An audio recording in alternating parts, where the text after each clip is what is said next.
So, how are you? I'm pretty good. How are you doing? I'm fine. Yes, It's great. enjoying a bit of the spring weather, so that's good. Yeah, it's really cold and rainy actually, so where I am, so it's great. Oh, we have nice sunny blue skies. Oh, that sounds amazing right now. And whereabout are you? Where am I? Yeah, Yeah, so I'm in Ohio. Ohio. Okay. Yeah. So in the cornfields, or Yeah. Cornfields, soybean fields, you got it. Because I live on a farm, so yeah. okay. And then is it a farm with animals or a farm with Animals. corn? I show sheep. Okay. And what kind of animals? Sheep. Sheep. Okay. Yeah. Nice. I Good. And you have a passion project, and you thought, do. okay, I just write Yes. to the Netherlands and then this should be fine. Okay. Would you like me to So how, Sorry, what? yeah. So how did you end up with us?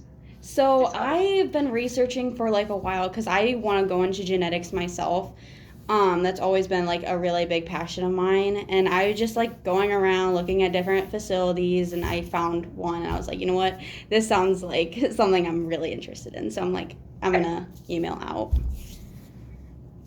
Nice. So you asked about recording. Yes. Uh, that's fine for me. No problem. Okay. Okay, thank you. I just feel like it probably would be easier so everybody's not listening and writing out everything. Yeah. But will you record through Microsoft Teams or do you have your phone or? Okay. I will Oh, go through my phone just so it's easier to put on in my yeah. slides. Yeah, Okay. that's perfect. That's fine. I just Thank you. otherwise I probably because I set up the meeting I probably have to send it to you afterwards. So that's Okay. this is easier. Yeah, if you use your phone, that's fine. Okay. That's, Thank you. yeah, All right. Would you like me to get started on the questions? that's fine. Yeah, go for it. Okay. So my first question I have is, can you tell me a little about your background and your role in the dairy genetics industry, or just the genetics in general? So, well, you grew up on a farm. You just Mhm. said I did not grow up on a farm. My parents they live in the middle of the city center. But I was always attracted to animals. Wanted to be a veterinarian as a little child onwards. Um, well, that dream didn't come true, but I did study animal science first as a bachelor and then continued with a master here in Wageningen, so at the Wageningen University. And then I specialized both in animal health and in animal breeding. I also got my PhD. So after my master, I took my PhD, and that was also on the cross section between animal health and animal breeding. So I had supervisors being veterinarians from Cornell University and also from Prince Edward Island, so Canada. Um, but then I also had like an animal breeder background as supervisor, and I did look at somatic cell count in the milk of cows. And then instead of looking at the average, which was very common in those days, I looked at patterns in somatic cell count and related it to pathogen-specific Caenorhabditis cases. Um, and that I did my PhD. I defended my thesis in end of 2003. And then I think it was in 2008 that the breeding value actually was implemented in the Netherlands as well, and also in other countries following that. And that's also what I really like, that the research that I'm working on, and not all of course, but I mean that some big part of the research that I'm working on is also being implemented in the end. Um, and my current role is more that I'm a program manager or project leader. So all the crazy ideas that I have in my head, I do write proposals and acquire new projects. And then I work together with a whole team of people that actually do the day-to-day research on those topics. And that's that. So I'm involved. I know about. I'm keeping track of the progress. I'm also involved in what are the outcomes and are they as expected or are they completely in an opposite direction? Is the research done well? But I'm not the one anymore that actually does the research and does the paper writing. I do well. I'm writing. If I'm writing grants and not so much papers anymore. But, so that's my role now. That is awesome. I love that. That sounds actually kind of fun. So you basically said what my number two question, like what inspired you to work in this field. Yeah.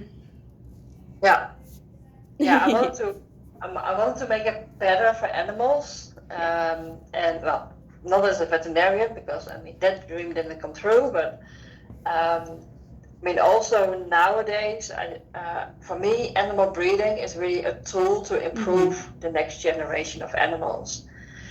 So I'm not the one that's diving into all the hardcore formulas and all there's a lot of coding to do all the programming.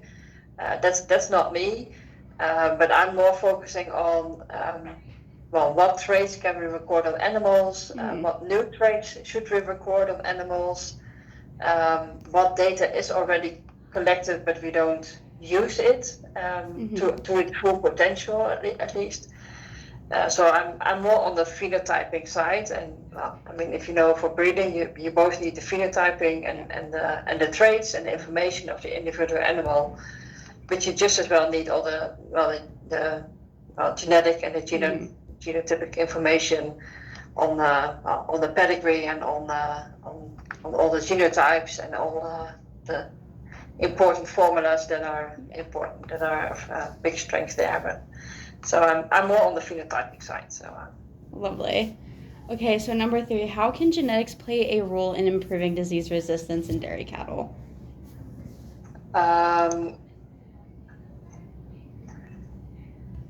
I'm looking at because you got the question. I just put some bullets there, so I'm just going through it as well. So it's just looking for something that's because I'm looking at my PowerPoint in my document as well. Yeah, you're all good. What is important for genetics is that there is variation between animals, and you said you're working with sheep, and even though for an outsider all the sheep might look the same, when you're more into it, you know that there is variation between the animals, and that some of them are just behaving differently, or that they are performing differently. And as long as there's variation, we can also see, okay, what's the which part or which percentage of that variation can be explained by her genetic merit, by her genetics, and that's what we call the heritability. And in general, disease traits tend to have a very low heritability. Think about, let's say, 4 or 5% for mastitis, what I was working on. And then, somebody coming from a veterinarian, he says it's only 5%. So the majority is management. Breeding can't do anything. And I feel like even with a low percentage heritability, you can still make progress. It just doesn't go as fast as, for instance, for milk production, which has a heritability of 40%, so it's 8 times as high or 10 times as high. But you can still make progress, and it's permanent and it's cumulative, so it does add up over the generations. So I think it's a very important aspect. It's also good to know that one of the reasons why heritability is low is usually also when the trait is not defined very properly. So it's very hard to record, has a very low incidence, and that creates a lot of noise around the data, and that also makes it harder to estimate. So it's not only management that can improve mastitis, because it was an issue 25 years ago, and it still is an issue. So it's not that they have solved everything. So I think genetics can definitely play a role. because there are differences between the animals, and therefore we can build up slowly to a higher disease resistance. Gotcha. Okay, what are some of the most common diseases in dairy cattle that researchers are trying to breed resistance against? So my knowledge is mostly on Northwest Europe, Mhm. so I'm not too much familiar with what's done in US. Okay. But it's in Northwest Europe. It's a lot of it is on still on mastitis, because, as I said, it was a problem 25 years ago when I Right. did my PhD, and it still is a problem. So mastitis definitely is one. Claw health, just like to make sure that the cows can walk properly. Claw health is and remains very important. We also look at ketosis. You know what ketosis is? I've heard of it. I don't know it. Okay, it usually happens after calving, and then because of all the changes in the cow, she doesn't get enough energy. The cow doesn't get enough energy, and therefore starts mobilizing her own tissues. Which has downsides as well. So that's definitely something we try to improve, and make the next generation less sensitive. Respiratory diseases or disorders is something we look at, and also reproduction disorders, like related to the uterus, or when the birth is not coming off, or something like that. And then, which is maybe not really disease related, but still health related. We also look at fertility as a very important trait. Calving ease, which is more health than disease. But I mean, if a cow can easily calve, that also improves her overall health status. And resilience is coming more and more. So I think resilience is the newest one in the whole spectrum. Where we don't look at a specific disease, but more saying like improving the overall resilience of the animals. Correct. Yep. Yeah. Number 5, are there specific genetic markers that are known to correlate with disease resistance?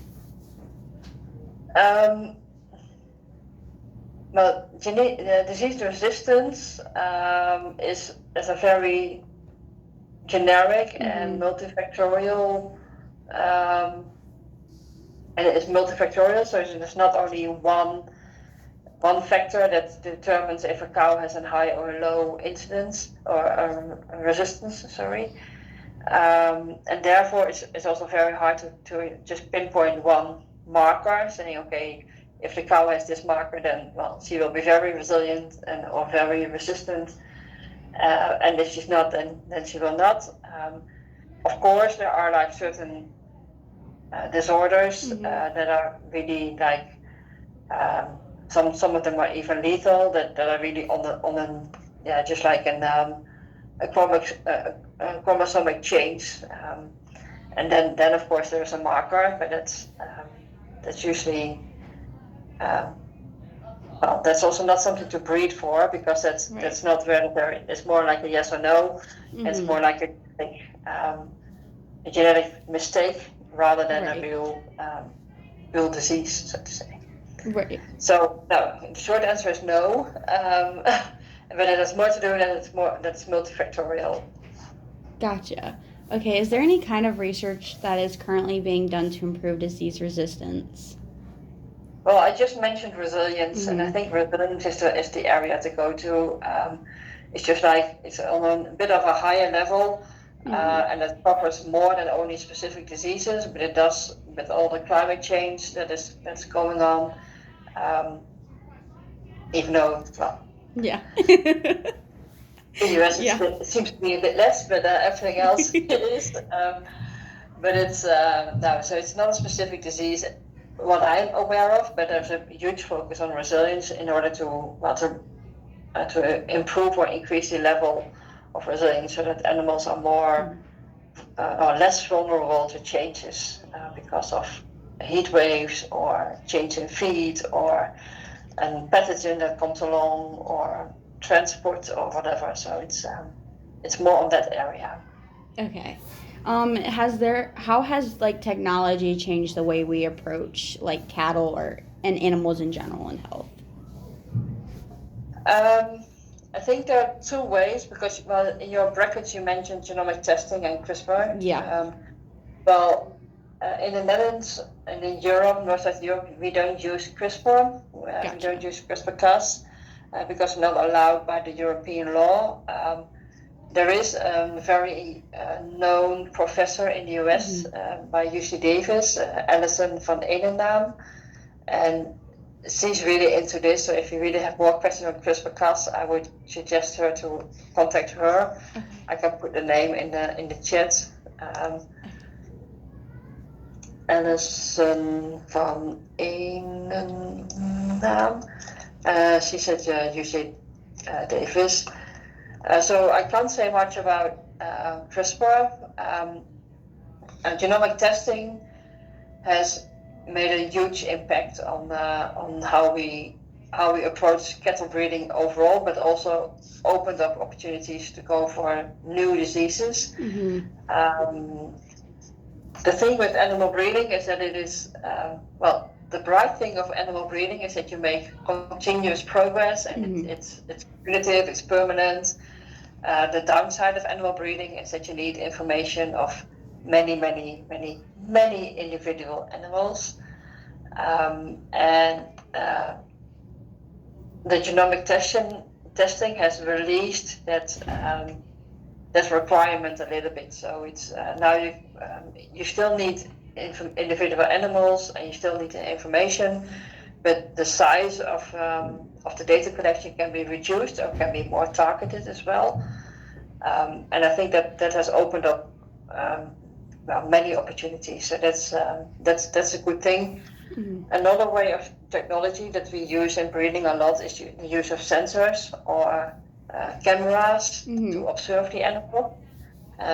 So and that's also what I said in the beginning, that phenotyping is not only to record new traits, but it's also make more use of the data that is collected anyway. Like nowadays, more and more cows have sensors, either with an accelerometer or with on the collar, just to see if they are eating, if they are lying, if they are active, and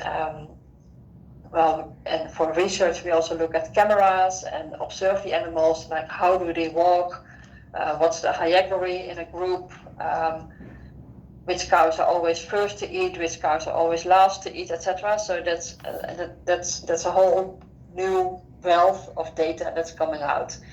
And that's also technology. So it's not the technology on the genomics, but it's more the technology on the phenotypic side. And that's creating many new opportunities. So that's awesome. That's yes, awesome. It is. So still have many crazy ideas. So, oh yeah, because like when I want to do eventually is to like go to other countries to help other countries and genetics, and like I guess one place to really look at is like Ethiopia, because their cattle is like really bad, and I really want to be able to help because of trading purposes and like just being able to help everybody, and it's more food for the country and nice milk.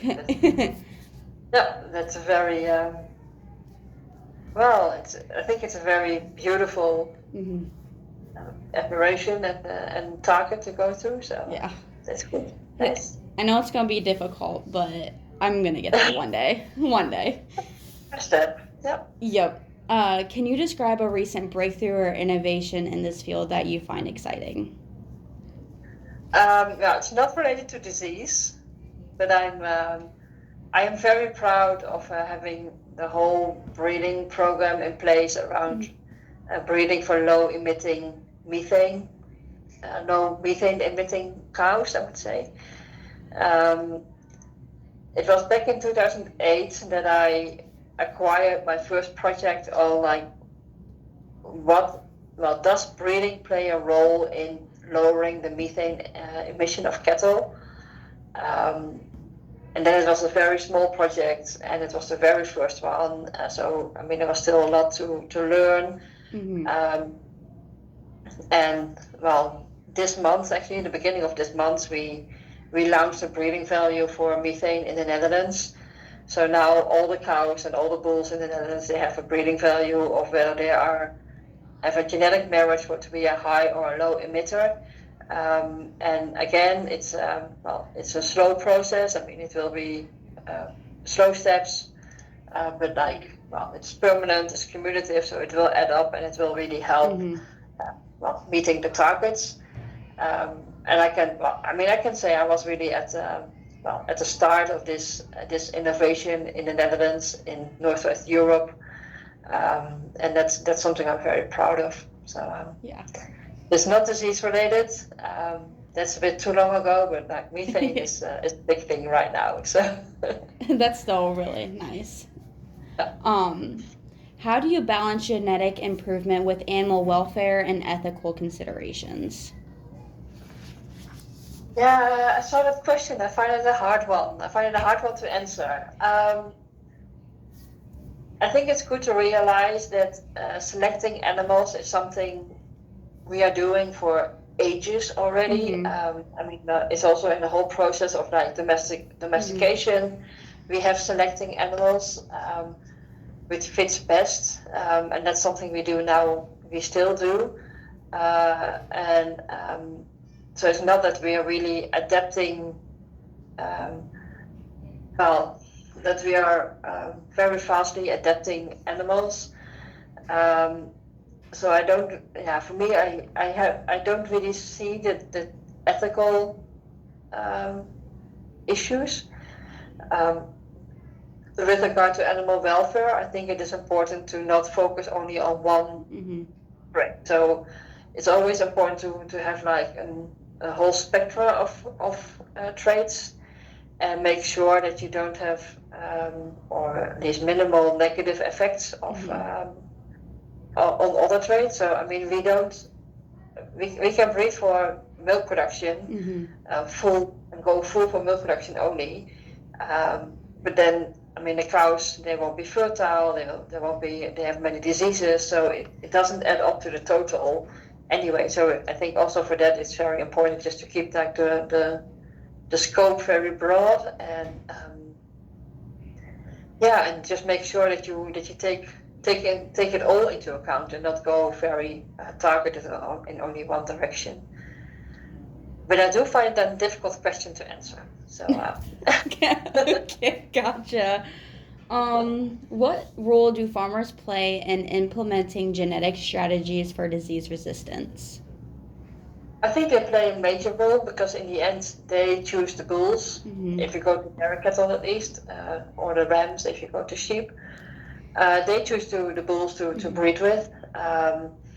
And of course, like the breeding company or the breeding specialist that visit the farmers, they also have an impact because they promote certain direction and therefore also the best fitting bulls. But it's the farmer that makes the final decision, and therefore I think communication with farmers will always be important, and then also be an important part of our work.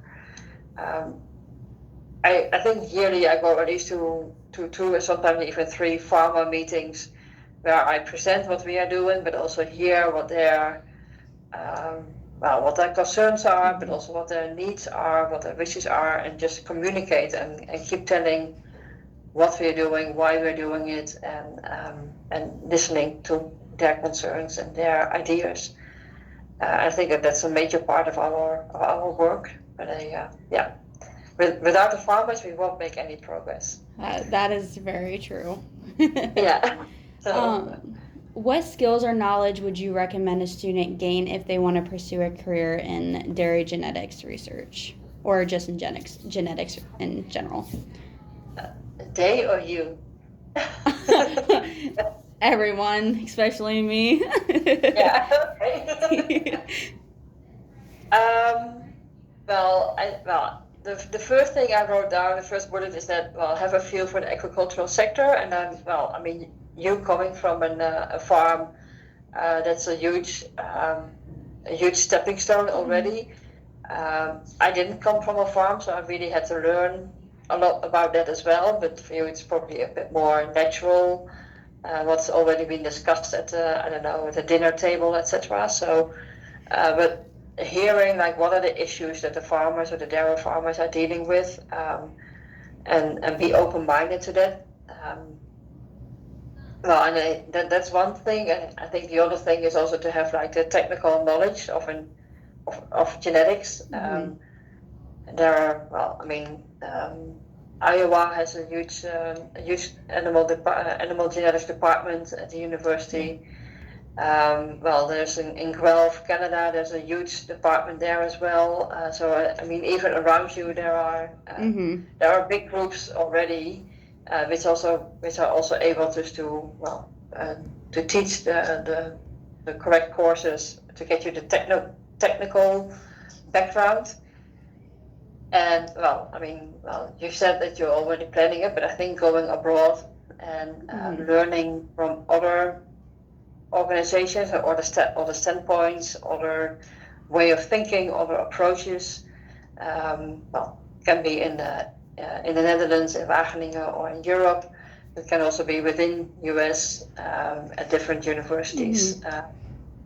Sometimes the distance can be just as far as to the Netherlands. So that's. And I think those three are it's important to get technical knowledge, to get feel for the agricultural sector, and enlarge your network, and be open-minded.